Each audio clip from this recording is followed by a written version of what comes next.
In 1994, a neurosurgeon watched a young mother die on his operating table.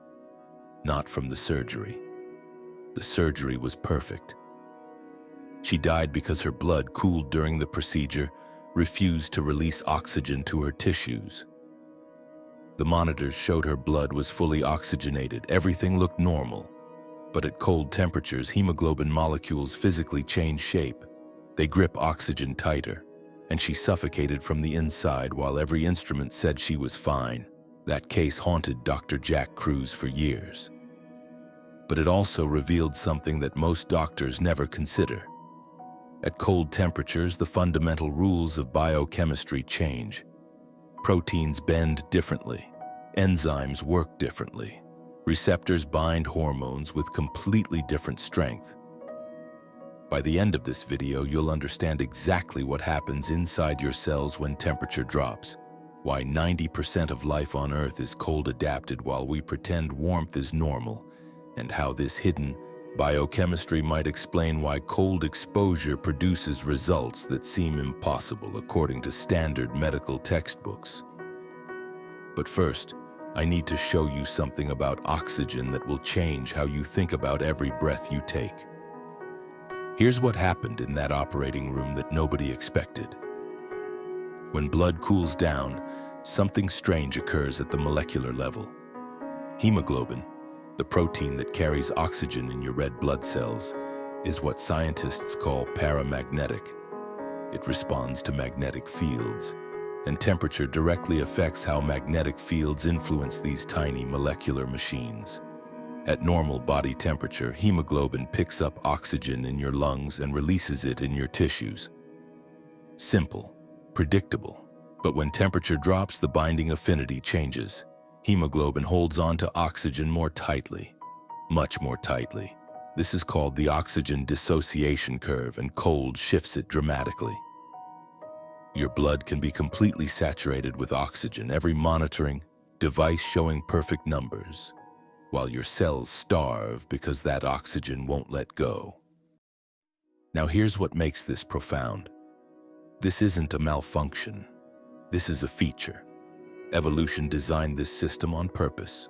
In cold environments, you don't need as much oxygen delivered to tissues because your metabolism slows down. The tighter binding actually protects you. The problem only occurs when doctors don't account for it. When they assume warm-adapted biochemistry applies to a cold-adapted state. And this is just the beginning of how cold changes everything. We need to talk about something that should fundamentally change how you view human biology. 90% of all life on Earth right now lives in cold environments. The deep ocean, polar regions, high mountains, alpine lakes. The cold isn't the exception, it's the norm. We're the weird ones living in our heated houses and climate-controlled offices, assuming that our comfortable 72 degrees is somehow the default setting for life. Scientists call organisms that thrive in cold psychrophiles. And they're everywhere. Bacteria living in Antarctic ice. Fish swimming in water that should freeze them solid. Organisms at the bottom of the ocean where temperatures hover just above freezing and pressure would crush a submarine. These creatures don't just survive cold. They're optimized for it. Their enzymes work better in cold. Their proteins are more efficient. Their metabolisms are tuned for an environment that we've been taught to fear. Here's the part that should make you uncomfortable. Humans evolved from cold-adapted mammals. Every one of your ancestors going back 67 million years to when mammals took over from the dinosaurs, carried cold adaptation programming in their DNA. That programming is still inside you right now. You've just never turned it on. I want you to think about something for a moment. When was the last time you were actually cold? Not uncomfortable for a few seconds. Walking to your car. Actually cold. Cold enough that your body had to respond. Cold enough that ancient systems had to wake up. For most modern humans, the answer is never. We've engineered cold out of existence. And in doing so, we've silenced biochemical pathways that evolution spent millions of years perfecting. The question isn't whether cold affects your biochemistry. The question is, what are you missing by never experiencing it? Now let me show you what actually happens to your proteins when temperature drops. Because this is where it gets strange. Here's where we need to get into some biochemistry that will change how you understand your own body. Every function in your cells depends on proteins, enzymes that catalyze reactions, receptors that receive signals, structural proteins that hold everything together. And here's what most people don't realize. Proteins aren't rigid structures. They're flexible. They breathe. They shift shape constantly. Temperature directly affects this flexibility. In warm conditions, proteins have a certain range of motion. They fold and unfold in predictable ways. The biochemistry textbooks describe how they work at 37 degrees Celsius, and that's what medical students learn. But in cold conditions, something remarkable happens. Proteins become more compact.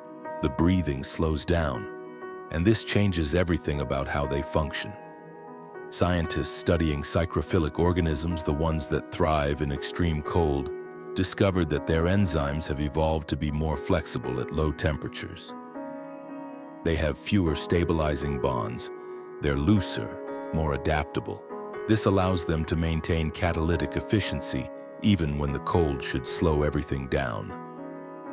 Here's the key insight. Mammals, including humans, have retained the ability to modify protein behavior based on temperature. Your cells can shift how proteins fold and function depending on environmental signals. This isn't damage, it's adaptation. When researchers use a technique called differential scanning calorimetry to study proteins at different temperatures, they find that cold-adapted proteins reach their lowest possible stable state. They're operating at maximum efficiency for their environment. Your proteins can do this too. They're just waiting for the signal. Now we need to talk about something even more fundamental. Your cell membranes. Every cell in your body is wrapped in a membrane made of fatty acids. This membrane isn't just a container. It's the interface between your cells and the environment. Every signal your cells receive, every hormone that binds to a receptor, every nutrient that enters, it all happens at the membrane. And the composition of that membrane determines how well it works. In warm conditions, cell membranes can function with a mix of different fatty acids. Saturated fats, which are more rigid, unsaturated fats, which are more fluid. The balance doesn't matter as much because warmth keeps everything moving. In cold conditions, everything changes. Membranes need to stay fluid to function. If they become too rigid, signals can't pass through. Receptors can't move. The cell essentially goes deaf to its environment. This is why cold-adapted organisms and cold-adapted humans need higher concentrations of omega-3 fatty acids in their cell membranes. Omega-3s have more double bonds in their structure. More double bonds means more flexibility. More flexibility means the membrane stays fluid even when temperatures drop. This isn't just theory. Researchers have documented that mammals preparing for hibernation rapidly restructure their cell membranes, increasing omega-6 content in fall, then shifting toward even more unsaturated fats as winter deepens. This happens independent of diet. The body knows what it needs and builds it. Here's something you can actually use from this. If you're going to experiment with cold exposure, your diet matters, specifically your omega-3 intake matters. The more omega-3s in your system, the more fluid your cell membranes remain in cold, and the better your cells can signal and respond. This is why seafood becomes so important for cold adaptation. It's not just about the protein. It's about the fatty acid composition that allows your cells to function optimally when temperature drops. The traditional Inuit diet, the Sherpa diet, the diets of every cold-adapted human population, they're all rich in omega-3s.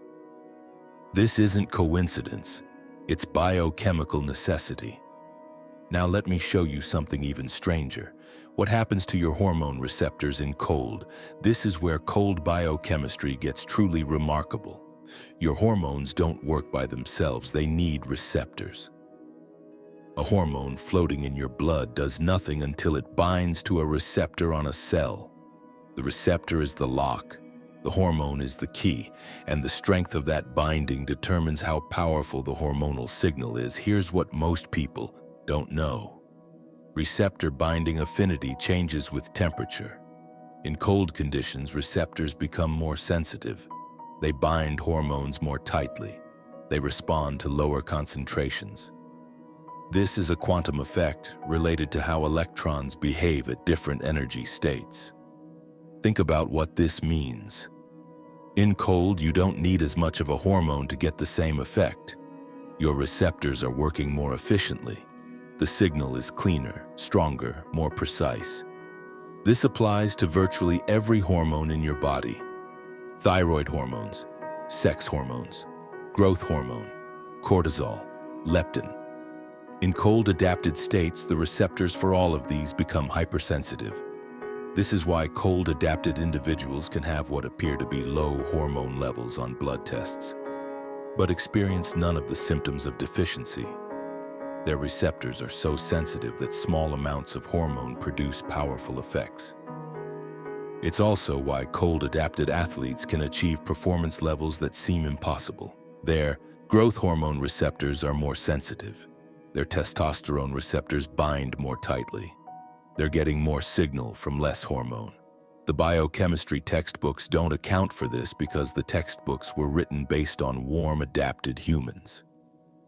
Now we need to go deeper into your mitochondria, the power plants of your cells. Mitochondria produce ATP, the energy currency your body runs on. They do this through a process called oxidative phosphorylation, which involves passing electrons through a chain of proteins embedded in the mitochondrial membrane. Here's the problem with this process. It's leaky. Some electrons escape and create reactive oxygen species, what we commonly call free radicals. These free radicals damage cells. They damage DNA. They're one of the primary drivers of aging. The amount of leakage depends on what fuel you're burning. When you burn glucose, electrons enter the chain primarily at complex 1. This is the leakiest part of the system. More electrons escape, more free radicals form, more damage accumulates. When you burn fat, electrons enter at complex 2. This pathway is more efficient. Fewer electrons escape, fewer free radicals form, less damage over time. In cold conditions, your body preferentially burns fat. Not because you're choosing to, because cold activates pathways that make fat the dominant fuel source. Your mitochondria become more efficient. They produce the same energy with less waste. This is one reason why cold-adapted organisms tend to live longer. Their mitochondria are running cleaner. The cellular damage that drives aging accumulates more slowly. I want you to forget everything you've been told about metabolism for a moment. We're taught that burning calories is burning calories, that a calorie is a calorie, that it doesn't matter where the energy comes from. But that's only true if you ignore the waste products, if you ignore the free radicals, if you ignore the damage that accumulates with every unit of energy produced. Cold doesn't just change how many calories you burn, it changes how cleanly you burn them. It changes the ratio of energy to damage. It changes the fundamental efficiency of being alive. This is why the calorie counting model of health is incomplete. It's measuring the wrong thing. Now let me show you what happens to your immune system in cold, because this might be the most important part. In 2011, researchers injected a man named Wim Hof with bacterial endotoxins. These are the same toxins that cause severe sepsis in hospitals, the kind of infection that kills people. Wim Hof didn't get sick, not even a little. His body produced a massive surge of cortisol that neutralized the toxins completely. The researchers were stunned. They had no explanation within conventional medicine. but the explanation exists in cold biochemistry. When you're cold adapted, your hypothalamus produces large amounts of a protein called POMC. This protein gets cleaved into two critical hormones, alpha MSH and ACTH. ACTH tells your adrenal glands to produce cortisol, not the chronic damaging cortisol of modern stress. Acute, controlled, protective cortisol that supercharges your immune response. Alpha MSH is one of the most powerful immune modulators in your body. It reduces inflammation systemically. It's why cold-adapted people tend to have darker skin, by the way. Alpha MSH stimulates melanin production. Together, these hormones create an immune system that's primed for battle. Not constantly inflamed like modern humans. Not suppressed, optimized. This is what Wim Hof accidentally discovered through years of cold exposure. He activated ancient immune programming that most humans never access. Here's something that seems like it should be impossible. According to basic chemistry, cold should slow everything down. The Arrhenius equation tells us that reaction rates decrease exponentially as temperature drops. This is why we refrigerate food. Cold slows the chemical reactions that cause decay. So how do cold-adapted organisms maintain normal metabolism? How do they move, hunt, reproduce, and thrive when their biochemistry should be running in slow motion? The answer is enzyme adaptation. Cold-adapted enzymes have evolved to be hyperactive at low temperatures. They have higher catalytic efficiency. They process more substrate per unit time. They compensate for the cold by being fundamentally better at their jobs. And here's what's remarkable. These adaptations aren't just found in Arctic fish and Antarctic bacteria. They're found in mammals. They're found in the enzymes that become active when mammals enter cold-adapted states. Your body contains enzymes that work better in cold. You just rarely give them the chance to prove it. When researchers measure the kinetics of cold-adapted enzymes, they find something called a reduced activation energy. The enzyme needs less energy input to catalyze its reaction. It's more efficient by design. This is evolution's answer to the cold. Not slower metabolism, better metabolism. Here's something practical you can experiment with. The cold receptors in your skin, called TRPM8 receptors, start firing at around 50 to 55 degrees Fahrenheit. This is the threshold where your body begins receiving the signal that winter has arrived. You don't need to jump into ice water to activate these receptors. A cold shower at the end of your regular shower. A walk outside in cool weather without overdressing. Sleeping in a cooler room. The key is consistency. 2 weeks of regular cold exposure is enough to begin the adaptation process. Your body starts restructuring. Enzymes shift. Membranes change. Receptors sensitize. You're not fighting your biology when you get cold. You're finally speaking its language. Now let me show you why this matters for something you probably care about. Aging. In 2006, researchers at Scripps Institute created transgenic mice with body temperatures about half a degree Celsius lower than normal. Just half a degree. These mice lived significantly longer than their normal temperature counterparts. Males lived 12% longer. Females lived 20% longer. They ate as much as they wanted. They weren't calorie restricted. The only difference was temperature. Half a degree. 20% longer life. The mechanism connects directly to what we've been discussing. Lower temperature means more efficient mitochondria.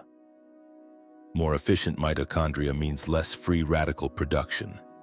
Less free radical production means less cellular damage. Less cellular damage means slower aging. But there's another factor. Cold activates autophagy, your cellular cleanup system. Autophagy identifies damaged proteins and organelles, breaks them down, and recycles them into healthy new components. In warm conditions, autophagy runs at a baseline level. In cold conditions, it accelerates. Your cells clean house more aggressively. Damage gets repaired before it accumulates. This is why animals that hibernate tend to live longer than their body size would predict. They spend months in a state of enhanced autophagy, clearing damage that would otherwise accumulate. The cold isn't just changing your biochemistry in the moment, it's changing your trajectory through time. Here's the uncomfortable truth about modern life. We've created an environment of perpetual summer, heated homes, warm offices, climate-controlled cars. We wake up warm, stay warm all day, and go to sleep warm. Our biochemistry never gets the signal that winter exists. This means our proteins never shift to cold-adapted conformations. Our membranes never restructure for efficiency. Our receptors never sensitize. Our mitochondria never optimize. Our autophagy never accelerates. We're running summer biochemistry year-round, and summer biochemistry is less efficient. It produces more waste. It accumulates more damage. This isn't just about missing out on benefits. It's about actively creating problems. When your body never experiences cold, it never activates the repair and optimization programs that cold triggers. The damage that would normally get cleaned up in winter just accumulates. Year after year, decade after decade. This might explain why diseases of aging are appearing earlier in each generation, why children are developing conditions that used to only affect the elderly, why metabolic dysfunction has become epidemic. We haven't just removed cold from our lives, we've removed a fundamental biochemical reset that our bodies expect and need. So what do you actually do with this information? Start small. The cold receptors in your skin activate at 50 to 55 degrees. You don't need extreme temperatures. You need consistent exposure at the threshold where your body recognizes cold. End your showers cold. Start with 30 seconds. Work up to 2 or 3 minutes over a few weeks. This alone begins the adaptation process. Pay attention to your diet. Increase omega-3 intake, especially from seafood. Your cell membranes need the raw materials to restructure for cold efficiency. Sleep cooler. 65 to 68 degrees in your bedroom. This supports the natural temperature drop that should happen during sleep and enhances the repair processes that occur overnight. Don't fight the seasons. When it's cold outside, spend some time in it. Your body is waiting for that signal. It has programs ready to run that you've never activated. The adaptation takes about 2 weeks for initial changes. Deeper adaptations develop over months. Some researchers suggest 24 to 36 months for full optimization. This isn't about suffering, it's about giving your biochemistry the environmental signals it evolved to expect, signals that tell your cells to optimize, repair, and prepare for challenges. Your body knows how to do this. It's been waiting your entire life for permission. And here's what I want you to take away from this. Your biochemistry is not fixed, it's responsive. It adapts to the signals you give it. And for most of human history, cold was one of the most important signals. The proteins in your cells can work differently. Your membranes can restructure. Your receptors can sensitize. Your mitochondria can optimize. Your repair systems can accelerate. All of this is available to you. It's built into your biology. It's been waiting since before you were born. The question is whether you'll give your body the signal it needs. If you want to understand more about how cold affects specific systems, check out the Cold Therapy playlist linked below. And if this changed how you think about your own biology, subscribe so you don't miss what's coming next. Your cells are more capable than you've been told. It's time to find out what they can really do.